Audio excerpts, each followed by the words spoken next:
If you all were here in person, I would ask if any of you have been watching the Station 11 miniseries on HBO. So I guess you can share it in the chat. It'll only go to the host, but I'll know and I'll check afterward. Or did any of you read the novel by the same title, Station 11 by Emily St. John Mandel? I read the book back in 2014 because I just kept hearing all these people recommending it and loving it. And the TV series, which is a little over halfway, there are 10 episodes and I think 7 have come out so far, is arguably one of those rare cases where the TV show may be even better than the book. Just an incredible cast, incredibly well done and engaging. To avoid any spoilers, I will limit myself to sharing just the basic premise, which you'd get just like reading the back of the book or reading a brief description of the show. And it's related to our New Year's Day theme. Station 11 is a post-apocalyptic tale set 20 years after a flu pandemic has caused the death of 99% of the world's population. Now, interestingly, the book was published years before anyone had ever heard of this novel coronavirus, COVID-19. And even the miniseries had already filmed 2 episodes before our current pandemic broke out. Now, I would certainly understand if the prospect of watching or reading about a fictionalized pandemic sounds like the opposite of how you want to spend your free time these days. If so, fair enough. But for what it's worth, Station 11 skips really quite rapidly over the illness part of the pandemic to explore what is life like 20 years into the future. And one of the most compelling parts is the traveling symphony. It's a troupe of actors and musicians who have built a new life for themselves by making a never-ending circuit around Lake Michigan, which for any of you who have been there is very big. It's like 1,000 miles around Lake Michigan. And year after year, they continue around and around, stopping at various points to perform. To quote from the novel, "The symphony performed music, classical, jazz, orchestral arrangements of pre-collapse pop songs, and Shakespeare. They'd perform more modern plays sometimes in the first few years, but what was startling, what no one had anticipated, was that audiences seemed to prefer Shakespeare to their other theatrical offerings. People seemed to want what was best about the world." What a fascinating example of what it could look like to construct a meaningful life in the face of very extreme circumstances.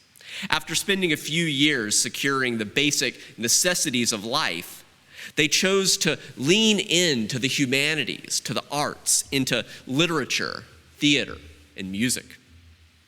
Along those lines, I'll share just one more passage. This brief excerpt will also give you a sense of Emily St. John Mandel's subtle humor that is also woven throughout the novel. Here's how she describes the humanity and that day-to-day reality of this traveling symphony going around and around Lake Michigan.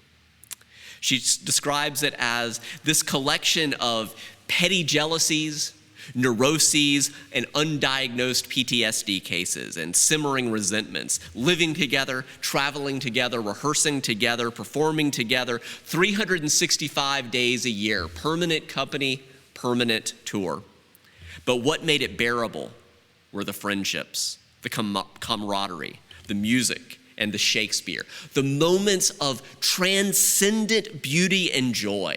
Maybe some of you have experienced that in the arts or literature, transcendent beauty and joy, when it didn't matter who'd used the last of the rosin on their bow or who anyone had slept with. Although someone, she writes, probably Said, had written Sartre, "Hell is other people," in a pen inside one of the caravans, and someone else had scratched out other people and written flutes. Someone didn't like the flute section. But perhaps the most memorable line in the novel is the motto of the traveling symphony that really gets to the heart of what kept them going on this mile after mile, on this circuit, round and round. They called it the wheel, just going round and round the lake, year after year, performing Shakespeare, more than 2 decades after society has collapsed from a pandemic. Emblazoned on the front of their horse-drawn caravan is this motto: because survival is insufficient. Because survival is insufficient. For my Trekkies out there, that's also the name of a Star Trek Voyager episode, but that's a conversation for another day. I love this idea that survival is insufficient. It's really worth thinking about. Although Shakespeare may or may not be your jam, as we find ourselves on the second day of this new year and still frustratingly embedded in this pandemic, what is it that continues to make life sufficient or more than sufficient for you, for me, for us? Or what might make life more than sufficient for you in this new year of 2022? I've been thinking about that motto, because survival is insufficient, as I've been watching the Station 11 miniseries over the past few weeks, and as I've also been reading a very interesting book titled 4,000 Weeks, Time Management for Mortals, by the journalist and writer Oliver Burkeman. As alluded to by the title, 4,000 Weeks, the book starts with a hell of a first sentence. The average human lifespan is absurdly, terrifyingly, insultingly short. Here in the US, at least, the average life expectancy is close to 80.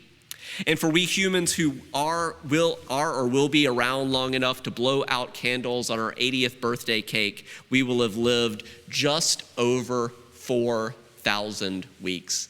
It's kind of weird, at least to me, and I think to others, to think about it that way. You live to be 80 years old, and it's only been 4,000 weeks. Shouldn't it be more?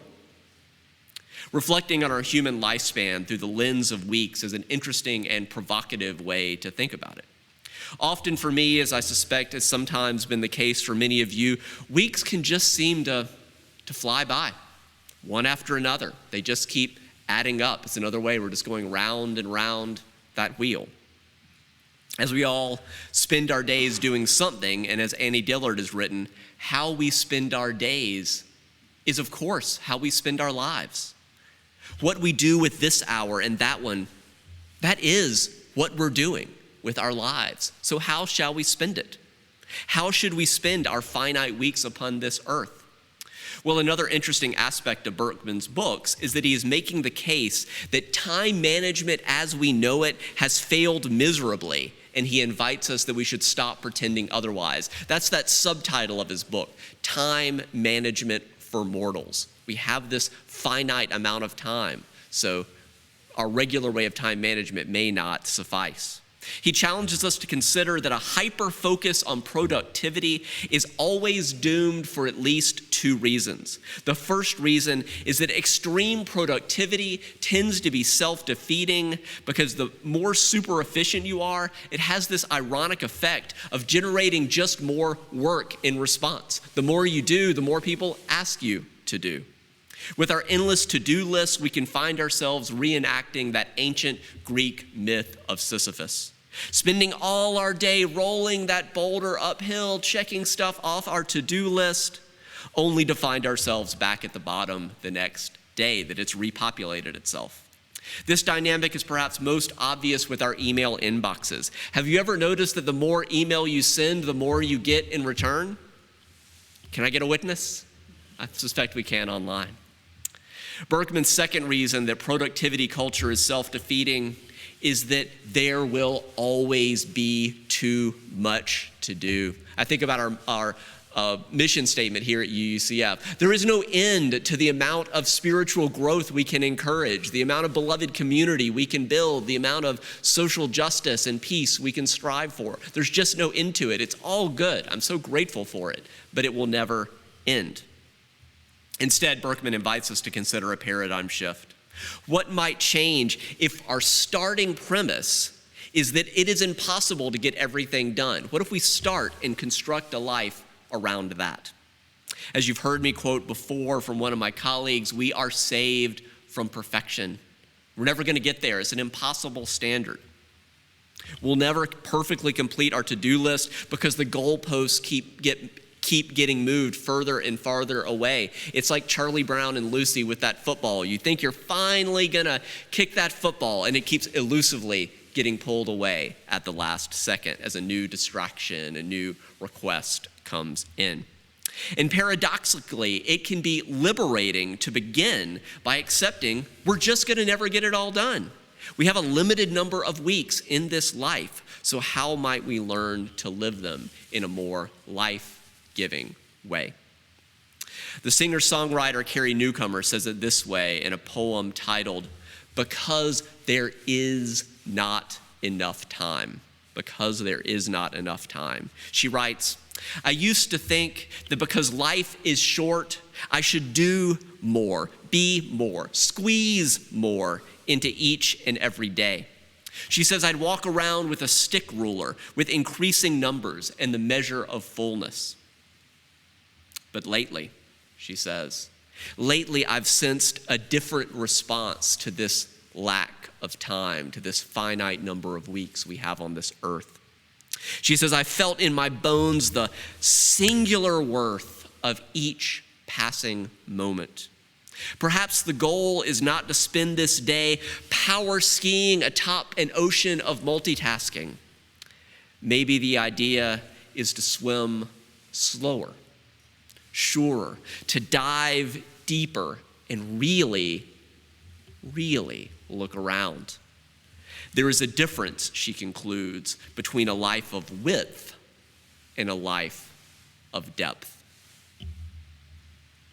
I should add that I am also an advocate for systemic changes to also help make our lives more sustainable. Universal health care, universal child care, universal college and vocational training, a universal basic income. I've taught more about all of these in previous sermons that are available in our online archive.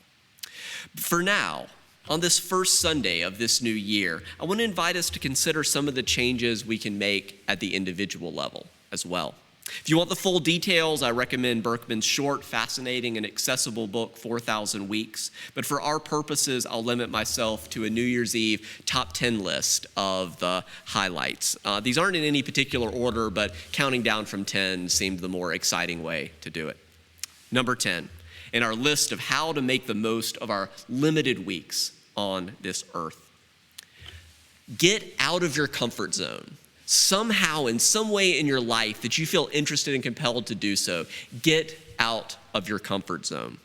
On one end of the spectrum, we don't want to burn out. We don't want to be so outside of our comfort zone in every area that we're just doing too much, that we're uncomfortable everywhere. On the other end of the spectrum, we don't want to become listless. So in this new year, is there one or more areas of your life where you're feeling this itch, you're feeling this longing to grow, to stretch, to experiment? Maybe it's physically, or it could be emotionally, intellectually, financially, socially, vocationally, spiritually, whatever area. Where do you feel led to try to get out of your comfort zone?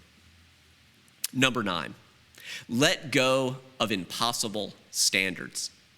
Meaningful growth can be as simple as keeping one promise to yourself related to your goal each day. Just one promise, or just one a week. It could be as simple as 5 more minutes of exercise than you have been doing, reading just one chapter of a book, or reading for 5 minutes, or texting someone once a week to meet you for a coffee or to take a walk, whatever feels right for you. Number 8. Accept the particularities of who you are as an individual.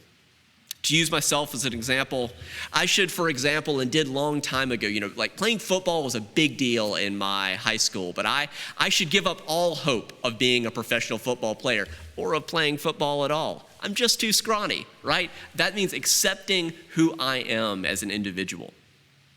That isn't just in the cards for me. Another example is a few years ago, I actually spent a lot of time trying to become better at guitar. So I signed up with a very good professional guitar player and practiced regularly 30 minutes, an hour a day. And I spent like a year doing that very regularly. But my curve of getting better, my learning curve was just so slow. It just got to be really demoralizing. In contrast, I found training for a marathon to be challenging, but vastly easier, more natural. I was really able to do that. It was difficult, but very doable for me. So I've just come to accept that there's some things I have more of an aptitude for than others. And that for better or worse, I peaked on guitar at age 16. And I've just come to accept that. As the wise story from the Jewish tradition relates about Rabbi Zuzia of Hanapoli, he said on his deathbed, "In the coming world, they will not ask me, 'Rabbi, why were you not Moses?' It was Moses' role to be who Moses was in Moses' time and place. He said, they will ask me, 'Why were you not Zuzia?'"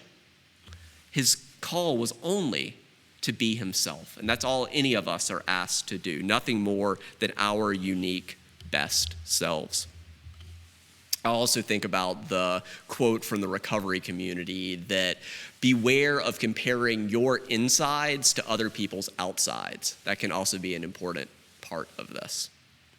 Number 7 is one of the suggestions that I'm going to try to prioritize doing myself in this next year, and that is to adopt a fixed volume approach to productivity. Figure out how much I have time for, and if I'm going to add anything else, that I've got to make the hard choice of what's going to come out to fit, that we really have this fixed amount of time. I think Berkman's really right about that no matter what you do, whether you're president of the United States or whatever, no one gets any more time than anyone else. And so I think there's something to this fixed volume approach to productivity, and to really work on gently saying no and setting boundaries about being realistic about what one has time for.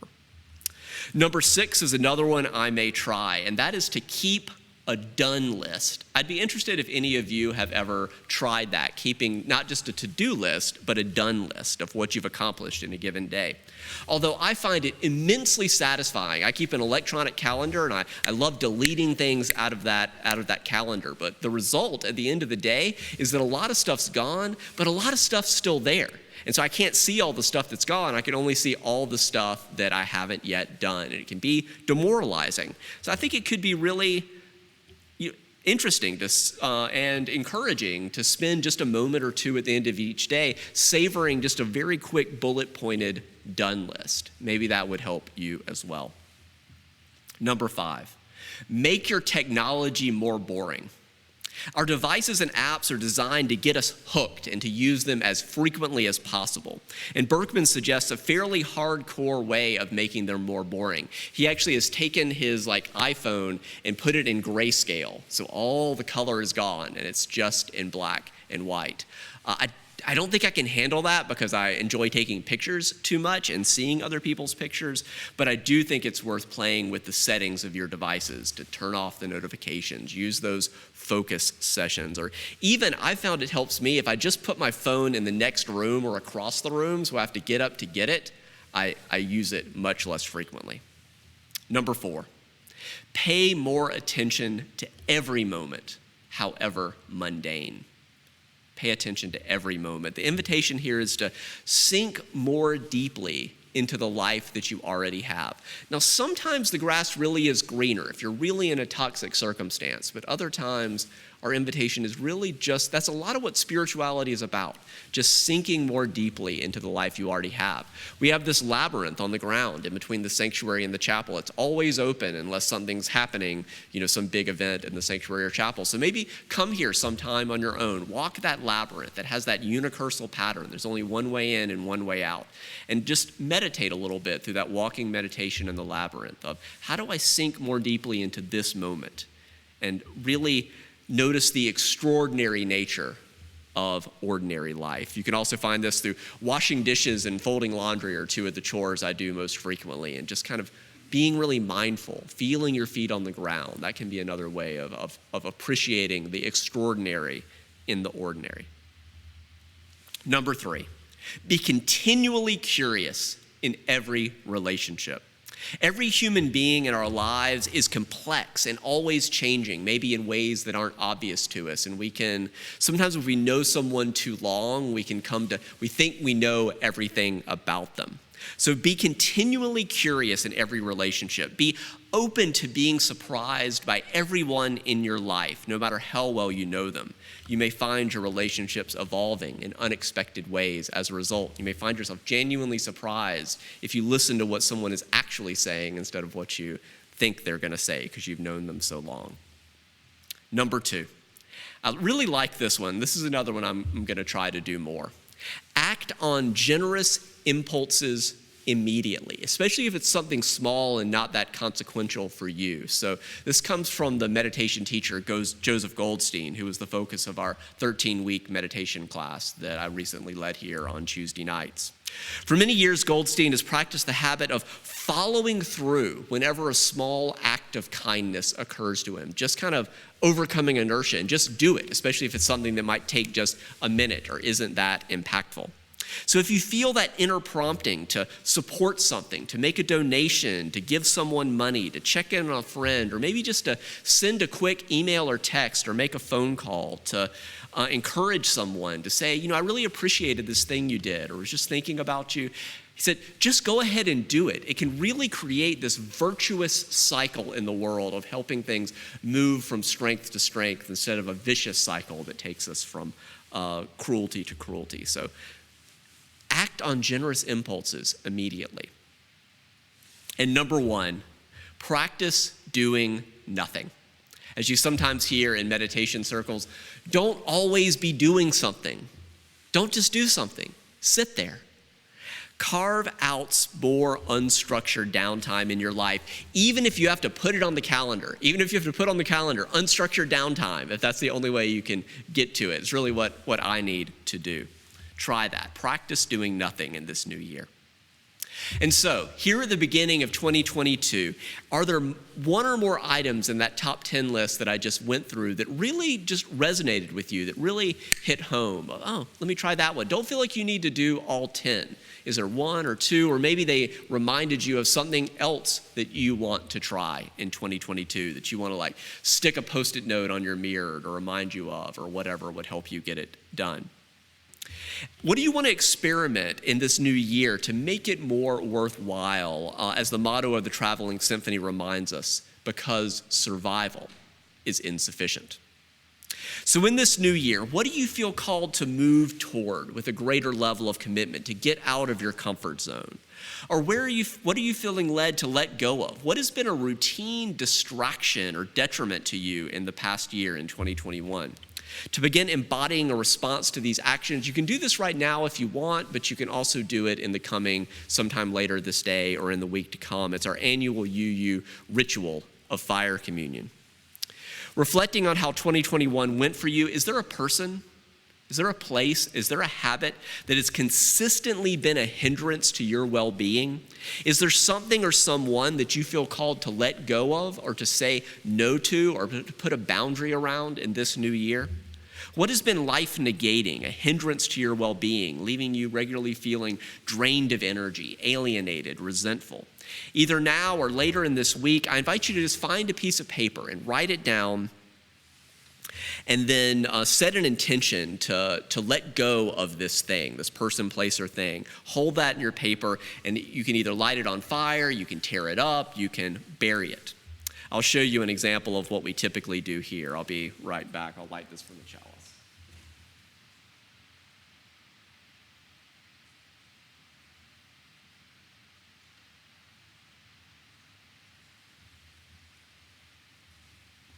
So you can light a candle, and then take a piece of paper, and this is flash paper, and then let it go. Now, while burning a slip of paper, that doesn't necessarily mean that the process of letting go is complete. But I invite you to see it as one step in the process of saying no to what in your life has been life negating that you want to let go of. And you can also light a votive candle to symbolize something that you want to say yes to. You could even take a candle, a bigger candle, and write on it something that or get a dish that you decorate that has a word or a symbol that represents what you want to affirm or say yes to. And maybe light that candle to remind you of that. Something that you want, a person, place, or habit that you want to do more of, affirm, or say yes to in this new year that has regularly left you feeling energized and connected and grateful and more fully alive. So what do you want more of and less of in this new year? What intentions do you want to set? As we continue to discern how you feel led to live into this new year, let's listen together to our musical response. blessing to the world.